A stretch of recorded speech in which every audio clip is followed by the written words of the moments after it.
பாரதிய ஜனதாவினுடைய தேசிய தலைவரை சந்தித்து தான் கட்சியிலிருந்து முறைப்படி வெளியேறுவதற்கு அவர் சொன்னார்.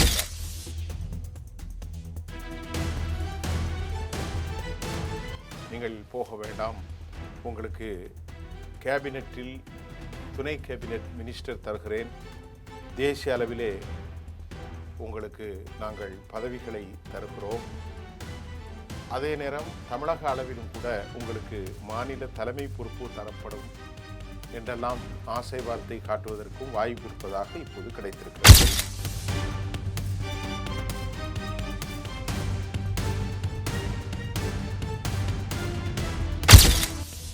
என்னை எப்போது அழைத்தாலும் நான் எந்த ஒரு சிறிய விடயமாக இருந்தாலும் டெல்லியிலே போய் கேட்க வேண்டியிருக்கிறது.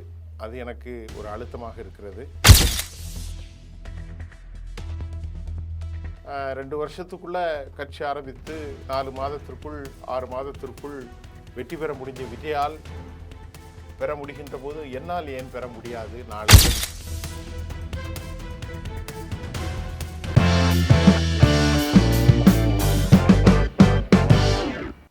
நேயர்களே, இன்றைக்கு நமக்கு கிடைத்திருக்கிற மிக முக்கியமான செய்திகள், தமிழகத்தினுடைய முன்னாள் பாரதிய ஜனதாவின் தலைவரும் தற்போதைய காரியதர்சியுமான அண்ணாமலை அக்கட்சியை விட்டு வெளியேறுவது ஏறக்குறைய உறுதியாகிவிட்டது. தற்போது மணி 1:30 இந்திய நேரப்படி, இன்றைக்கு திங்கட்கிழமை, அவர் தற்போது இன்று அல்லது நாளை டெல்லிக்கு செல்கிறார். டெல்லியில் சென்று நிதின் நபீன் பாரதிய ஜனதாவினுடைய தேசிய தலைவரை சந்தித்து தான் கட்சியிலிருந்து முறைப்படி வெளியேறுவதற்கு அவர் சொல்ல போகிறார். நான் முறைப்படி வெளியே போகிறேன், என்னை அனுமதியுங்கள் அப்படின்னு எல்லாவற்றையும் அவர் ஒப்படைத்து விட்டு வெளியேறப் போகிறார் என்கின்ற செய்திகள் நமக்கு கிடைத்திருக்கின்றது. அதே சமயம் இறுதி வாய்ப்பாக பாரதிய ஜனதா அவரை தடுக்கும், நீங்கள் போக வேண்டாம், உங்களுக்கு கேபினெட்டில் துணை கேபினெட் மினிஸ்டர் தருகிறேன், தேசிய அளவிலே உங்களுக்கு நாங்கள் பதவிகளை தருகிறோம், அதே நேரம் தமிழக அளவிலும் கூட உங்களுக்கு மாநில தலைமை பொறுப்பு தரப்படும் என்றெல்லாம் ஆசை வார்த்தை காட்டுவதற்கும் வாய்ப்பு இருப்பதாக இப்போது கிடைத்திருக்கிறது. ஆனால் இதுவரை கொடுக்கப்படாத நிலையில் அண்ணாமலை எல்லாவற்றையும் பேசி முடிவெடுத்திருப்பதாகவும் அவருடைய வெல்விஷர்ஸிலிருந்து நமக்கு நேற்று கிடைத்த தகவல் பாயிண்ட் நம்பர் 1. இரண்டாவது, NDTV போன்ற ஆங்கில நாளிதழ்களும் அதிமுக்கியமான தமிழ்நாட்டு தொலைக்காட்சிகளும் இன்று காலை 10 மணியிலிருந்து இதுவரை அச்செய்திகளை திருப்பி உறுதி செய்யப்பட்டிருக்கிறதும் நாம் பார்க்க முடிகின்றது. அண்ணாமலை வெளிவருவதற்கான காரணம் என ரொம்ப முக்கியமான சோர்ஸ்ட்டை நாம் பேசினோம். அவர் தொடர்ந்து அண்ணாமலையோடு பயணிக்கக்கூடியவர். அவருடைய கருத்து வெளியாகி இருப்பது ஆதாரபூர்வமாக நாம் உங்களுக்கு சொல்வது என்னவென்றால், அண்ணாமலை ஆரம்ப கட்டத்தில் அக்கட்சியில் நல்ல வேலை பண்ணார். எண்மண் எண் மக்கள் உங்களுக்கு எல்லோருக்கும் தெரியும். இப்போ அவர் ரொம்ப உதாசீனப்படுத்தப்படுவதாக அவர் எண்ணுகிறார். இரண்டாவது, அவருடைய எண்ணிக்கை மிக முக்கியமாக, அவர் தனக்கு அந்த கட்சியில் இனி இருந்தாலும் 41 வயதை அடைந்திருக்கிற எனக்கு அந்த கட்சியில் இனி என்ன பெரிய எதிர்காலம் இருக்கும், அப்படி தான் அவருடைய நண்பர் நம்மள்கிட்ட சொன்னார், பேசுகிறார். 11% நான் அந்த கட்சியை கொண்டு வந்து நிறுத்தியிருந்தேன். இப்பொழுது அவர்கள் 2, 3, 4, அதாவது 3.4 கொண்டு கட்சியை பழைய குருடி கதவை திறன்னு கொண்டு நிறுத்திட்டாங்க. அவர் இந்த கட்சியை விட்டு வெளியேறுவதற்கு சொல்லப்பட்ட காரணங்கள், நான் எந்த தப்பும் செய்யலை, தமிழ்நாடு முழுவதும் எண்மண் எண் மக்கள் என்னுடைய பிரச்சாரங்கள், திராவிட முன்னேற்ற கழகத்துக்கு எதிராக நான் எல்லாமே பண்ணினேன். ஆனாலும் மூத்த தலைவர்கள் என் மீது அதிருப்தி, எனக்கு எதிராக வேலை பார்த்தார்கள் என்று அவர் சொல்லிக்கொள்வதும் நமக்கு தெரிகிறது. குறிப்பாக அவர் சொல்வது டாக்டர் தமிழிசை சவுந்தரராஜன், அதே போன்று பொன் ராதாகிருஷ்ணன், எல் முருகன், நேனார் நாகேந்திரன், குருமூர்த்தி, அப்புறம் KT ராகவன், சிபி ராதாகிருஷ்ணன் வரைக்கும், நிர்மலா சீதாராமன் வரைக்கும் இவர் மீது ஒரு நல்ல எண்ணம் இல்லை என்பதுதான் அவருடைய ஒரு குறைபாடு.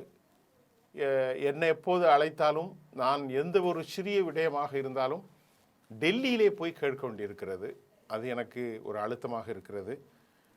2 வருஷத்துக்குள்ளே கட்சி ஆரம்பித்து 4 மாதத்திற்குள் 6 மாதத்திற்குள் வெற்றி பெற முடிஞ்ச விஜயால் பெற முடிகின்ற போது என்னால் ஏன் பெற முடியாது? நாளை எனக்கும் ஒரு வாய்ப்பு வரும். ஆகவே தமிழ்நாட்டில் பாரதிய ஜனதா என்கின்ற இந்த பெரிய கடை வியாபாரம் இனி அது விற்பனை ஆகாது என்ற முடிவுக்கு அவர் வந்திருக்கிறார்.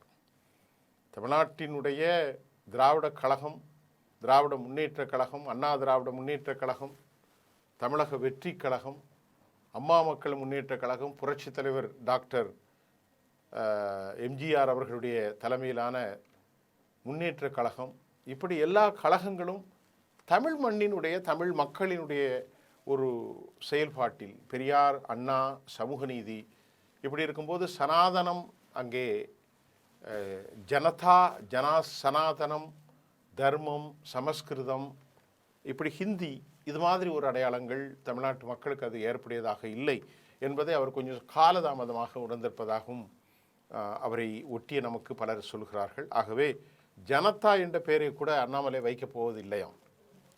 ஆங்கில நாளேடு சொல்கிறது அவர் 6 மாதத்திற்கு ஒரு அமைப்பை தான் தொடர்ந்து நடத்தப் போகிறார். 6 மாதத்திற்கு பின்பு தான் அது கழகமாக மாற்றப்படும் அல்லது ஒரு செயல்பாட்டு கட்சியாக உருவெடுக்கும் என்றும் அவர் முடிவெடுத்திருக்கிறார்.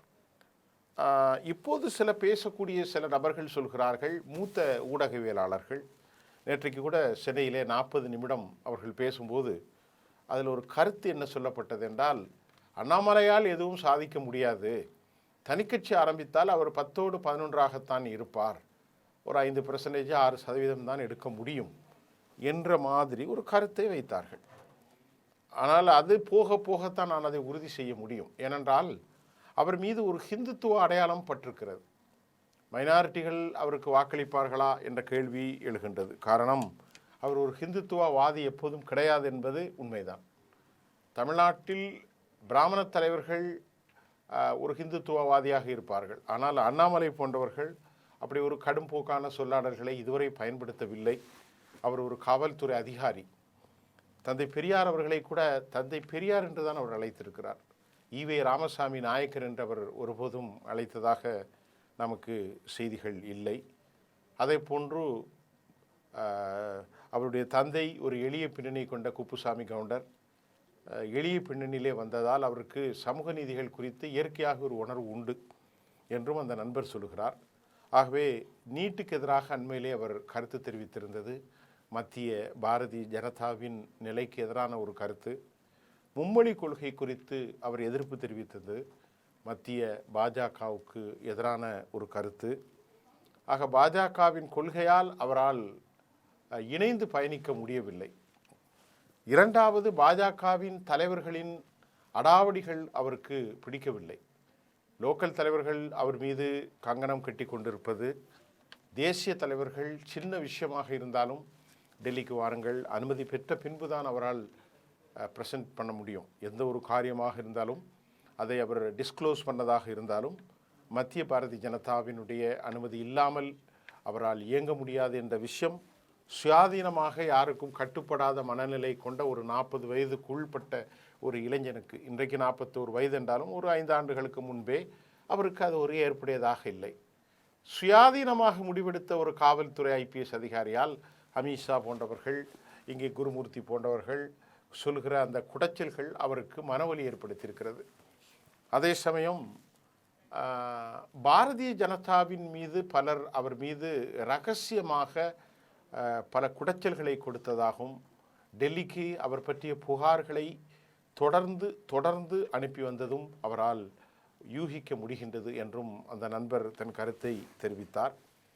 KT ராகவன் போன்றவர்கள் செக்ஸ் ஸ்கேண்டலில் மாட்டிய போது அண்ணாமலைக்கு அதற்கு பொறுப்பு இருக்கிறது என்றும், ரவிச்சந்திரன் என்ற ஒரு தம்பி தான் அந்த வீடியோவை வெளியிட்டதாகவும் ஆரம்பத்தில் சொல்லப்பட்டது. அண்ணாமலை மூத்த தலைவர்களை அதிகம் மதிப்பதில்லை, வார் ரூம் வைத்து கொண்டு எல்லோரையும் அவர் வாரி விடுகிறார் என்றும் கூட சொல்லப்பட்டது. அமர்நாத் ரெட்டி, அமர் பிரசாந்த் ரெட்டி போன்றவர்களெல்லாம் அவருடைய கைப்பாவையாக பார்க்கப்பட்ட நேரத்தில் தற்போது முழுமையாக அவர் தமிழக அமைப்பு தமிழ்நாடு சேர்ந்த ஒரு அமைப்பை நிர்வகிக்கப் போகிறார் என்கின்ற தகவல் ஏறக்குறைய உருவாகிவிட்டது. அது எல்லா காணொளிகளிலும் எல்லா மீடியாக்களிலும் எல்லா பிரைம் டைம் சேட்டலைட் தொலைக்காட்சிகளின் செய்தியாகவே வந்திருக்கிறது. இது மாறினால் இது ஒரு அதிசயமாகத்தான் இருக்கும். அடுத்து அவருடைய முக்கியமானது, இந்த மூத்த தலைவர்கள் நான் சொன்ன இத்தனை தலைவர்களை தாண்டி மிக மோசமாக மிகப்பெரிய ஊழலை செய்தவராக தமிழ்நாட்டின் கல்யாணராமன் போன்றவர்கள், மத துவேஷியாக எல்லோராலும் அடையாளப்படுத்துகிற திரு கல்யாணராமன், இவர் மீது நொய்யல் ஆற்றங்கரையில் இவர் பெற்ற கோடிக்கணக்கான ரூபாய்க்கு டெல்லியிலே புகார் கொடுத்தது ஏற்கனவே தெரிந்தது. ஆகவே இப்படியெல்லாம் இவர் மீது கலங்கம் வைக்கின்ற போது, நான் வாழுகிற இந்த மண்ணில் ஒரு கவுண்டர் சமூகம், வெள்ளாள கவுண்டரை சார்ந்த நான் சமூக நீதிக்காக நான் போராடப் போகிறேன். என்னை போன்று என்னோட சற்று வயது கூடியதாக இருந்தாலும் இப்பொழுது தாவேகாவினுடைய வெற்றி அவரை கொஞ்சம் சிந்திக்க வைத்திருக்கிறது என்று தான் நாம் சொல்லக்கூடியதாக இருக்குது. இவருடைய முடிவுக்கு காரணம் தாவேகாவினுடைய வெற்றி தான். தாவேகா இனம், மொழி, சாதிகளுக்கு அப்பாற்பட்டு இஸ்லாம், கிறிஸ்தவம், இந்து, தலித், தேவேந்திர குல வேளாளர்கள், பிராமணர்கள், இடைநிலை சாதிகள் என்று எந்த ஒரு பாகுபாடும் இல்லாமல் அனைவருக்குமான ஒரு கட்சியாக உருவாகியதால் மக்களின் நன்மதிப்பை பெற்றது. மற்ற கட்சிகளும் கூட மதச்சார்பற்ற என்று தான் சொல்கிறார்கள். இன்று வரைக்கும் தாவேகா மதச்சார்பற்று தான். அவர்களுக்கு உண்மையிலேயே வெற்றி கிடைக்காத போதும் மதச்சார்பற்ற அணிகளை, காங்கிரஸ், திருமாவளவன், இடதுசாரிகள், இப்படித்தான் அவர்கள் IMUL என்ற அடிப்படையில் தான் அவர்கள் ஆதரவை பெற்றார்கள். ஆனால் இங்கே பாரதிய ஜனதா ஹிந்துத்துவா ஒரு ஹிந்து கட்சி என்பதை விட அவர்களுடைய நடவடிக்கை கடும் போக்குவாதம். வட இந்தியாவிலே அவர்கள் செய்கிற அந்த கடுமையான அரசியல் தமிழ்நாட்டில் ஈடுபடவில்லை என்பதை சற்று காலதாமதமாக அவர் உணர்ந்திருக்கிறார். ஆகவே முதலில் அவருக்கு ஒரு பின்னணி, தொழிலதிபர்களுடைய பின்னணி இருக்கிறது, ஒரு சாதிய பின்னணியும் அவருக்கு உண்டு. ஆனால் அதை அவர் எதிர்கொள்வது ஒரு கட்சியாக இருப்பார். ஆனால் அவர் பெரிய கட்சியாக தமிழ்நாட்டில் விஜய் போன்று வருவது சாத்தியம் இல்லை என்ற கருத்துக்கள் வைத்தாலும் பரவாயில்லை.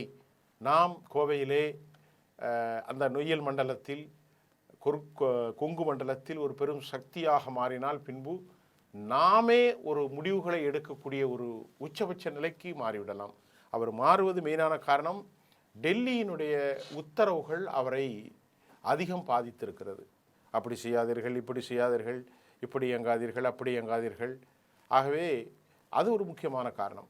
பாஜகவின் RSS முகம் அவர் மீது எடுக்கப்பட்ட கல்யாணராமன் போன்ற கடும் போக்குவதிகளால் வைக்கப்பட்ட குற்றச்சாட்டு. இரண்டாவது, தமிழ்நாட்டுடைய அரசியல் களம் அவருக்கு ரொம்ப ஒரு பாடத்தை படித்து கொடுத்திருக்கிறது. இப்படித்தான் தமிழ்நாட்டில் அரசியல் செய்ய வேண்டும் என்கின்ற உண்மையை அவருக்கு கொஞ்சம் காலதாமதமாக உணர்த்தி இருக்கிறது. இதுவரை காத்திருந்த அவருக்கு பெரிய பதவிகள் ஒன்றும் பாஜக கொடுக்கவில்லை. அவரை காரணமின்றி தான் எடுத்தார்கள். அவர் பெரிய தவறு செய்து அவரை பதவியிலிருந்து எடுக்கவில்லை. ஆனால் காரணமின்றி அவரை கட்சியை விட்டு தரையிறக்கம் செய்யப்பட்டதான். அவர் எதற்காக எங்களை தரையிறக்கம் செய்தீர்கள் என்ற கேள்வி எழுப்பினார். அதுவும் அவருக்கு ஒரு மனவழி. ஆகவே கொஞ்சமாக இருந்தாலும், நாம் எளிய உணவாக இருந்தாலும் நாம் அதை மட்டும் சாப்பிட்டு விட்டு வீட்டுக்குள் இருக்கலாம். பெரிய அளவிலே தேசிய அளவில் பதவி கொடுத்தாலும் எல்லாவற்றிற்கும் கேள்வி கேட்கக்கூடிய இந்த இயக்கம் நமக்கு தேவையில்லை என்ற முடிவுக்கு வந்திருக்கிறார். இன்று அல்லது நாளை அவர் டெல்லிக்கு புறப்பட போகிறார். நிதின் நபீனை சந்தித்து விடைபெறுவதாக அறிவிப்பு செய்ய போகிறார் என்ற தகவல்கள் இன்று கசிந்திருக்கிறது அல்லது உறுதி செய்யப்பட்டிருக்கிறது. ஒருவேளை சுனாமி அலை போன்று அவர்கள் மடக்கி உடனடியாக கேபினெட் அந்தஸ்து அல்லாவிட்டாலும் துணை கேபினெட்டில் அல்லது தேசிய அளவிலே அவருக்கு ஒரு பெரிய உயர்ந்த கண்ணியத்தை கொடுத்து அவரை வெளியேறாமல் தடுக்கலாமோ என்ற கேள்விக்கும் நம்மிடத்தில் விடை இல்லை. அப்படிப்பட்ட ஒரு சூழ்நிலைகளுக்கும் வாய்ப்பு உண்டுதான். ஆனால் அதைவிட மிக அதிகமாக அவர் தீர்க்கமான முடிவுகளை எடுத்து அறிவிப்பு செய்ய போவதாகத்தான் சொல்லப்படுகிறது. காரணம், இன்றைக்கு ஜூன் மாதம் 1ஆம் தேதி, 6வது மாதம், 1/6/2026 அதே போன்று நாளை செவ்வாய், புதன், வியாழக்கிழமை 4ஆம் தேதி 4/6/2026 என்று அவருக்கு பிறந்தநாள் விழா. அநேகமாக அது 41வது பிறந்தநாள் விழாவாக இருக்கும்.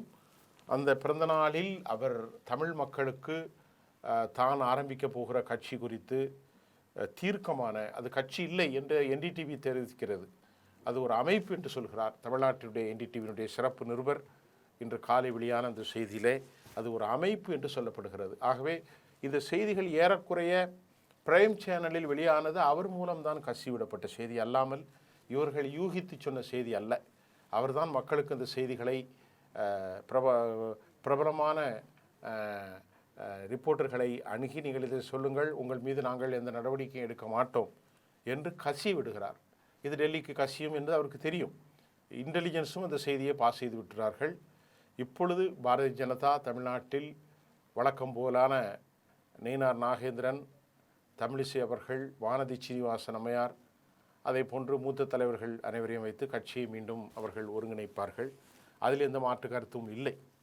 ஆகவே தான் இன்று அண்ணாமலையினுடைய முடிவு தான் இப்பொழுது தமிழ்நாட்டில் பெரும் பரபரப்பை ஏற்படுத்தி இருக்கிறது. மீண்டும் நாளை புதிய செய்திகளோடு உங்களை சந்திக்கின்றேன். நன்றி.